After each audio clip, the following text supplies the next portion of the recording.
I'm great. I'm so thankful that you came back. Thanks for having me back here. Oh my God, it's a pleasure. I see joy. I see joy everywhere, especially here. I see it there too. When I think of you, I think of joy. Why is that? It's my buzzword, it's my mantra, it's my thing. Silly little story, I have a joy mug that broke the other day, put it on Facebook, heartbroken. A friend showed up and said, here's another joy mug. So yep, joy's in the house. We had a little chat before the filming that if you don't ask, the answer is always no. How important is that to your success? It's super important because, especially right now with everything really strangely shut down in some places, it's given more opportunity to be creative and ask for things like, you know, checking in with Out of the Fog and just being more creative with ways to get Nia, what I'm doing, out into the community. So. Now, it's Nia on the Rock, everybody, so check it out on the digital feeds, and you're going to find our girl, Elaine, and she's doing some amazing things. But for those who don't know, I would like you to let everybody out there in TV land know what Nia stands for. Okay, so it's Neuromuscular Integrative Action, or non-impact aerobics. So it's a series of 52 gentle movements that are done on the body, and I can teach it to anybody from 3.5 years old to my oldest, I was going to say patient, but that's not right, client, was 103. Now, it's funny you say patient, because obviously that implies how much of a responsibility and a professional lens you put towards the work that you do with your clients. Am I right? 100%, and it carries with it, like it's a belted program, so you have to be certified in order to be able to teach it. I have to carry insurance, you know, liability insurance and stuff. So it's a serious thing. It's not just me saying, hey, let's all get together and have a dance party, which I would still do, but yeah. I think you're one of the youngest people I know. The first time I saw you, as you remember, is at Atlantic Place, and I'm slinking on through with my laptop, which is how I live my life. And all of a sudden I see all these folks show up in a public space. They all gather around their chairs. And then all of a sudden you start leading everyone through a time that had everyone laughing and moving. And I was fascinated. What drew you to Nia? Nia it's my movement medicine. And it's just an opportunity to totally come as you are and move your body. Because I think when you say dancing, people think, oh, I can't dance. I don't know how to dance. I've got 2 left feet. But you can move. So you can do it in a chair, which is super awesome. So I've got women in wheelchairs. So it's just an empowering way to connect with your body, your mind, your spirit, and your emotions.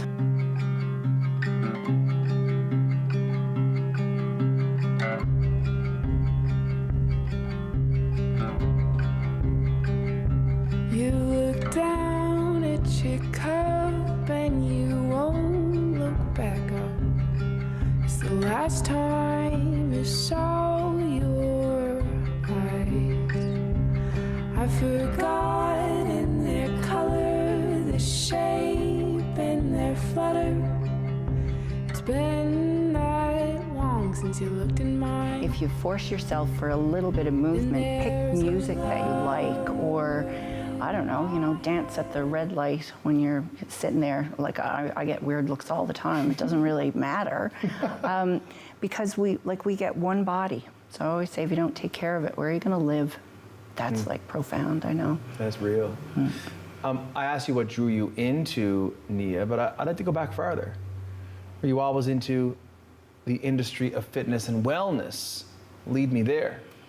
No, I retired early from a corporate job. Is that right? Yeah, so I was business development manager with a large satellite company. Oh, wow. So I actually got to live the dream of walk away and do something you absolutely love and feed your spirit. So that's not lost on me from the universe. So I think it's important, and I often ask people I'm lucky to meet and know, like yourself, what drew them to the passion that leads them to hanging out with me on this show. And it comes from a lot of places that you wouldn't expect. If I could go back in time to you at the height of the grind of corporate life and say, you'd end up teaching a whole bunch of people how to just enjoy simple movement and using their bodies, would you have laughed at me? I would have said, oh, I wish. Yeah. So it was always a passion that you enjoyed? Totally. Well, no, because I didn't discover it until 2016. So, yeah. And how did it? I ditched. I was a belly dancer, so I. Okay, now we're peeling back the layers. Yeah. So I actually ditched my belly dance troupe night because I thought, oh, I'll just take in this new class from a visiting instructor, and then I'll go back and finish the last hour. So I stepped into the Nia class, and I went, I don't know what this is, but it is like something I seriously need to learn and do. So I took the lady out for tea. I dropped her to where she was being billeted, and she told me, you can teach this if you get your certification. So then I did one more class, and then I flew to Ontario and did my white belt, and here I am.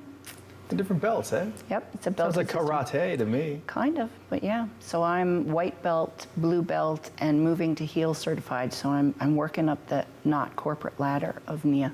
No, the irony of it all. Still climbing. Still climbing, yeah. What do you want everyone viewing in tonight, meeting you for the first time and hearing about this? There's a video we're going to talk about. What are we seeing right now while we talk? Well, that's joy personified right there, because I'm dancing on Signal Hill and with this group of amazing women. And I'm not even sure we were supposed to be there. That was half the fun. And no, it's just music and movement and freedom to move your body your own way. Like, what couldn't you love? Like, I think the very first shot in the video is sunrise on Signal Hill. Like, look where we live. If you're not into Nia, I think my message is find the thing that lights you up and do that. Like, just do something. Joy, 3 letters. It means so much. So will I come maybe in 2021 and will we tape that and have that be a thing that we report back to the masses on as how I found one of these classes, would you? Absolutely. I'm looking for more men in Nia locally. So yeah, you could do a, yes, let's do that. Will we do it down at Atlantic Place? Sure. Signal Hill? Oh, all of it. All of it. I can't wait. Guys, Nia, we have Elaine coming through. 2021 is going to be just another big year for you, helping so many folks to live freely, move their body, and feel those benefits. This is Out of the Fog. We'll be right back. All right, girls.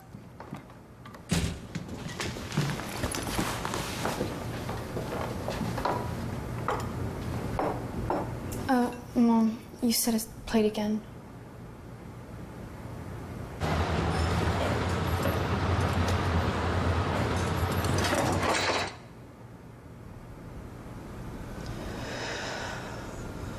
Workplace injuries hurt the most at home. There are soldiers in my family. I first joined the Legion to honor their service. Now I volunteer there to be of service myself. I know my membership helps Canadian veterans get the support they need.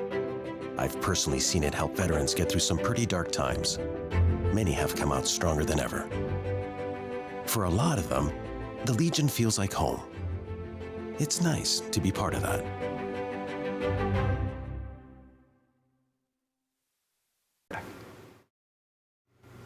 Welcome back, everybody. We're having a wicked old end of 2020 hang here on Out of the Fog, and I'm super pumped to be hanging out with these two dynamos to my left, Allison and Andie. How are you doing, girls? Good. I think Yeah? we're good. Yeah. We're hungry, but we're good. Well, you know, let's get it all out there. Yeah. And the fact that you think that you're good says a lot about the year gone by, am I right? Yeah, that's true. We're kind of glass half full people. Love it. I love it. And I'm sure you're bored to death. Nothing going on. Nothing to be at all. Yeah. Meanwhile, there's everything to be at. Yeah. Guys, just getting into the hang as the girls were getting mic'd up. I mean, the number of projects that you're into would make anyone else's head spin, but is that not gig economy and artist life? Oh, big time. Big time. So I'm a full-time freelancer, and Mom's Girls, our sketch comedy group, is like a huge part of my day-to-day, what I have to do during the week. And the gig economy is such a curse. Like, sometimes it's this beautiful thing and it's so free and you can just go and work at a coffee shop. But sometimes you're just like, God, I would love to have benefits. But as soon as you have that, you don't want it anymore. Why is this life? I don't know. The chase for what we think we're supposed to want based on what we were told we should have growing up, then you have that, then you run away from that, and it's just a cycle. It just keeps going. It's the greener grass. Yeah, absolutely. Talk Mom's Girls to me. So Moms Girls is our sketch comedy troupe with 2 other women, Elizabeth Hicks and Stephanie Curran. And so we have been together, well, this will be our 3rd Christmas show. Oh, no way. Yeah. Revenge of the Hoe is what it's called. It's called Revenge of the Hoe. I love it. Yeah. When you first wrote it, I was like, oh yeah, you're coming on the show. Yeah. Sure. Our first shows were called the Ho Ho Ho Christmas Show, and then Ho Ho Ho Christmas Show 2, I think. Yeah. And then we were like Revenge of the Hoe. Yeah, our friend Stephanie's a huge Star Wars fan, Yeah, so she made a amazing. Star Wars poster, Revenge of the Hoe, and we're very excited about the title. Yes. Where's it going down?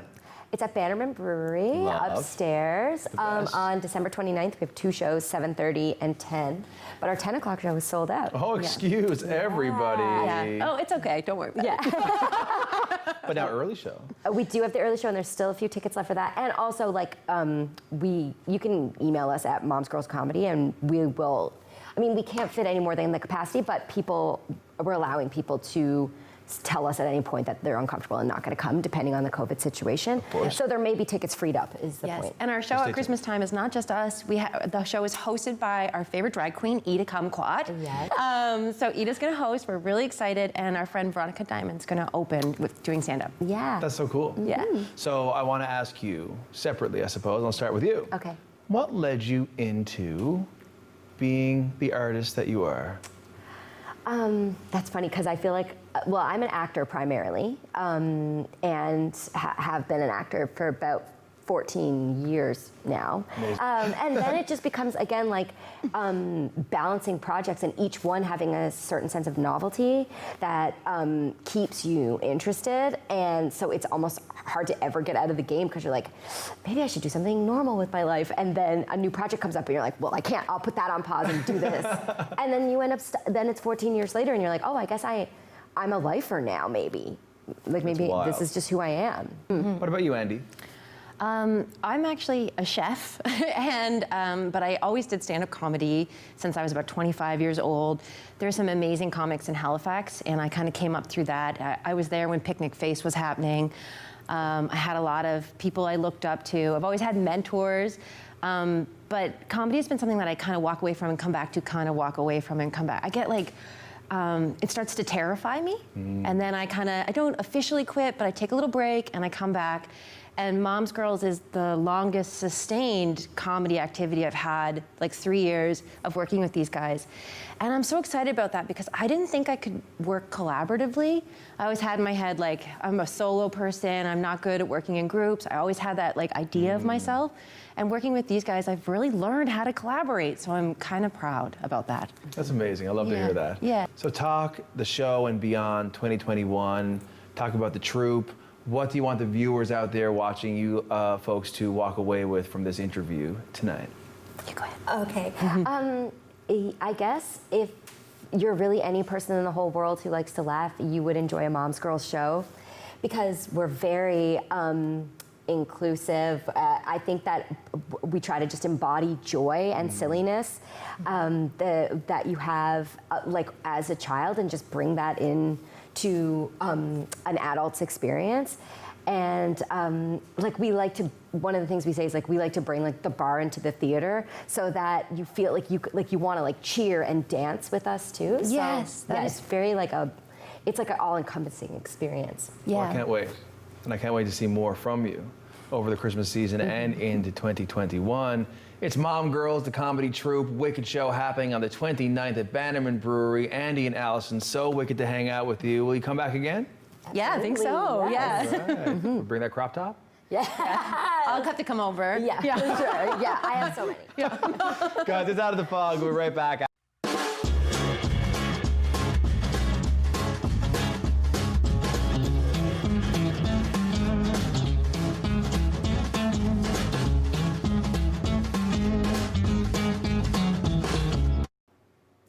Welcome back, everybody. How are you doing? It is Out of the Fog. If you're just joining us, you missed Elaine, and she was fire. So watch it back one of the 20 other times you'll see the show this week.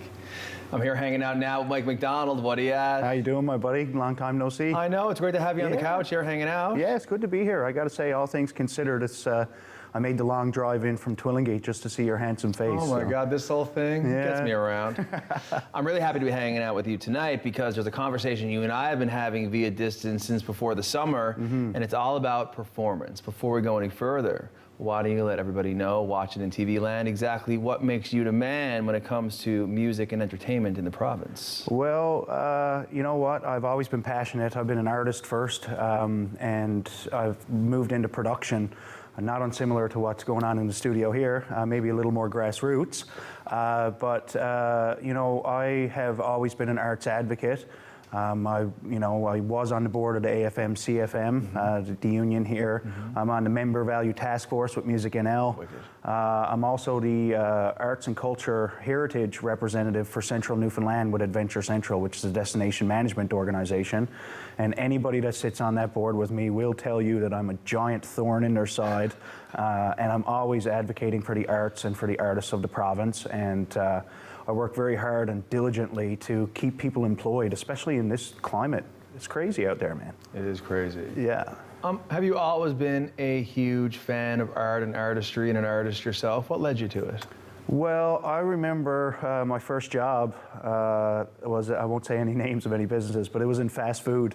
And I was on the burger assembly line. And I got halfway through my first shift. And I took my, I said, I quit, I can't do this. And they said, well, you have to give us back, the shirt. So I took my shirt off and left with no shirt and walked home shirtless. And proceeded to grab my guitar. I was from Mount Pearl, so I got on the Route 21 in a Metro bus and went downtown in front of the courthouse, and I busked. And I made about $40. I was down there for an hour, and I made about $40, and that would have been more than my whole shift in that restaurant. And I thought to myself, there's something to this. This is what I want to do. And I was young then, 16 years old, 17 years old. And that kind of ingrained it into my head that, yeah, you just got to take the bull by the horns. And if you want to do it, put yourself out there, expose yourself, and people will hopefully, do something back. Yeah, so it's been a journey. Most recently, my company 618 Entertainment. Actually, today is our 2-year anniversary. Happy birthday! All right. So, what we're doing is taking artists of all skill levels, everyone from up-and-comers to seasoned local legends. We're providing them with performance opportunities, and they're getting paid, which in this landscape right now is extremely difficult, especially for artists.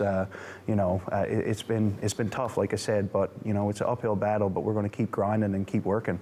Man, you got the determination going on. Hey, well, you know what, man? You got to have a purpose, I find, It's all about, for me, like, do I want a big fat bank account, or do I want, like, a legacy? Like, I'll bring up Johnny Fisher, who just passed away. God love him, man. What a great friend. And I spent many a night by his side down on the deck downtown. But Johnny Fisher will never be forgotten.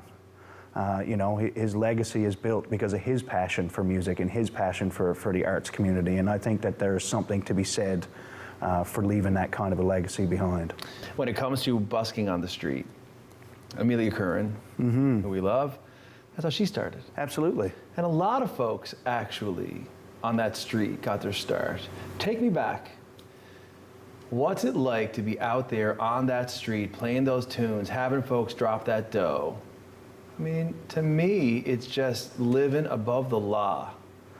Yeah, I think to me what it was freedom. I think to me it was like I didn't have a boss telling me that I didn't put enough ketchup on the burger. You know what I mean?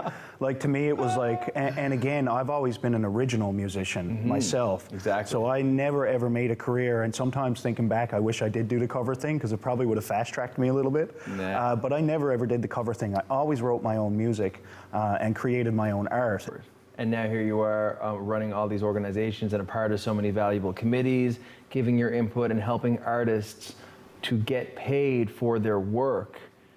Challenging in regular times. Talk to me about how it's been in 2020. Unbelievably challenging.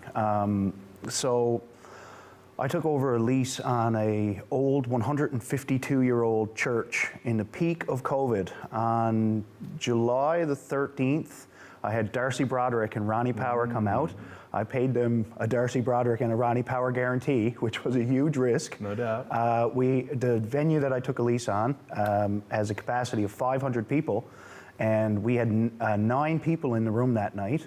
And we pushed and pushed and pushed and pushed, and we actually made enough money to actually repair the roof in the venue that needed some repairing. So to me, that was the biggest gamble. I had money for a new album that I had tucked away, and I thought to myself, well, my performing career is probably, not coming back to where it was in 2019. Sure. So what am I going to do with this money? Am I going to go in the studio and just, basically have coasters?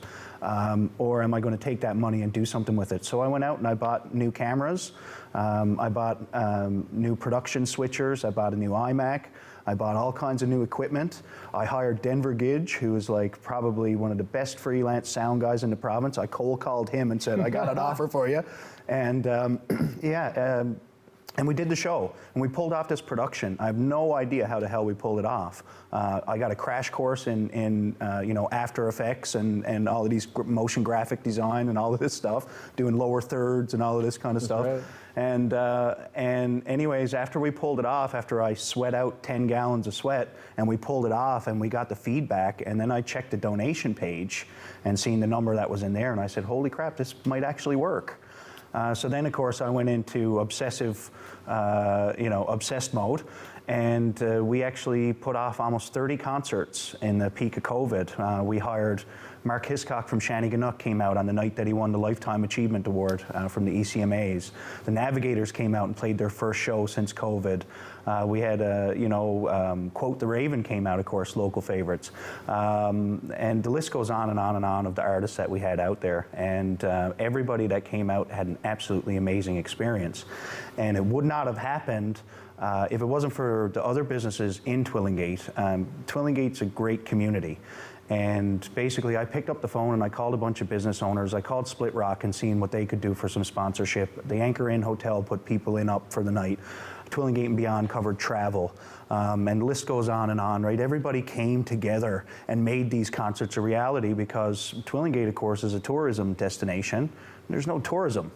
And public confidence was down, staycation this, staycation that. The bottom line is people weren't moving.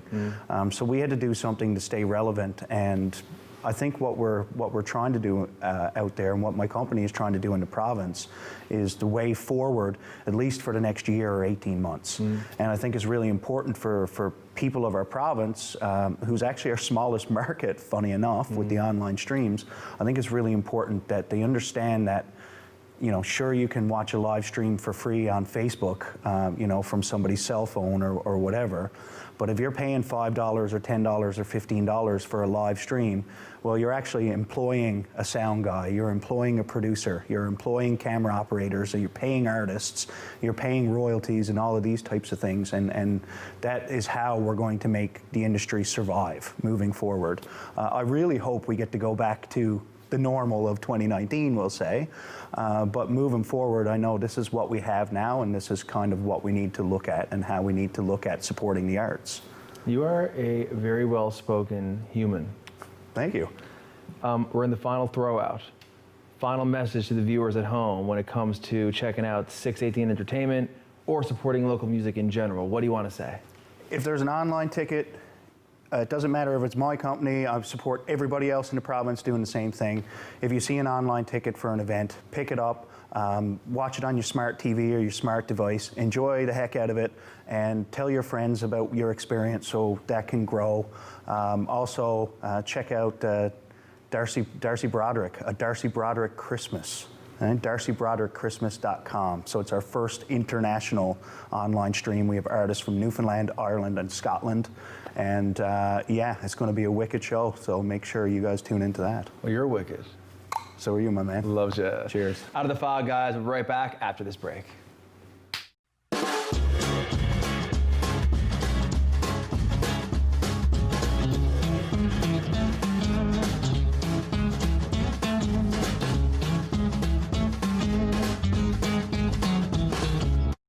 Call the Rogers TV viewer response line, email us, or connect with us on social media.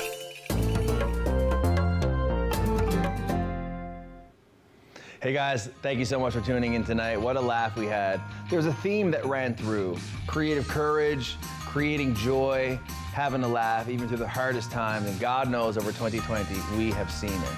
Special thanks to Elaine, Allison, Andie, and Mike, all for rolling through, sharing the amazing hard work they're putting out to make our city and province a more exciting and rewarding place to live and work. From all the volunteers and staff here from Out of the Fog, have a wicked holiday season, and we'll see you in 2021.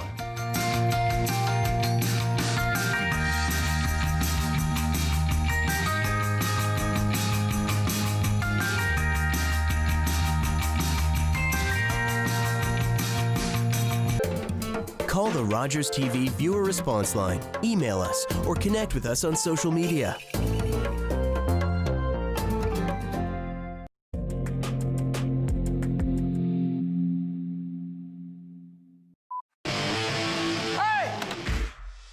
Get it.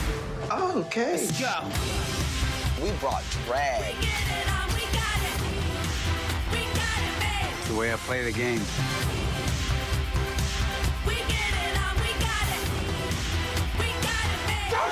We're here. Let's go.